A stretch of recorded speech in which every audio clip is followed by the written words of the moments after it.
We've got a subject who's involved in a felony crime, trying to sell stolen property, armed with a handgun. He had already pointed it at officers. The sergeant, had been involved in a deadly force situation, but he did not have the opportunity, and then one time actually made a very conscious decision not to fire because he saw other people downrange or behind the subject. So he had concerns, knowing that the Chili's is across the street, Chipotle is right here, and he can actually see people by the Chipotle's restaurant.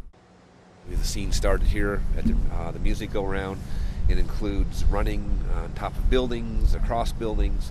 We had concerns because the officers had lost sight of this subject.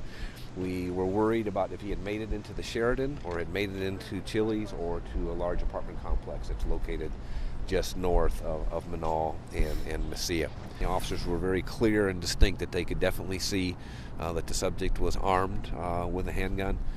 Multiple commands given to him by the sergeant, by the tactical team, to stop, to drop the weapon. He completely disregarded all that, and he created a very dangerous situation. 3 officers fired rounds.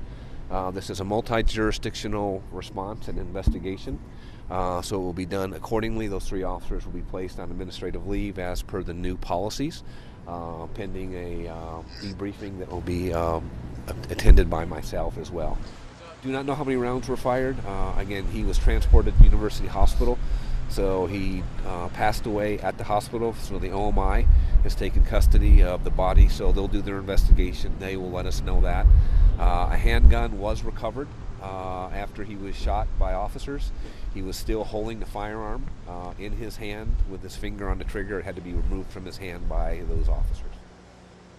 So a very unfortunate event, but also a very dangerous event considering the time and the location and number of people here, and the fact that we had a subject armed with a gun, not afraid and not in any way intimidated by law enforcement, and actually pointing that weapon directly at officers on multiple occasions.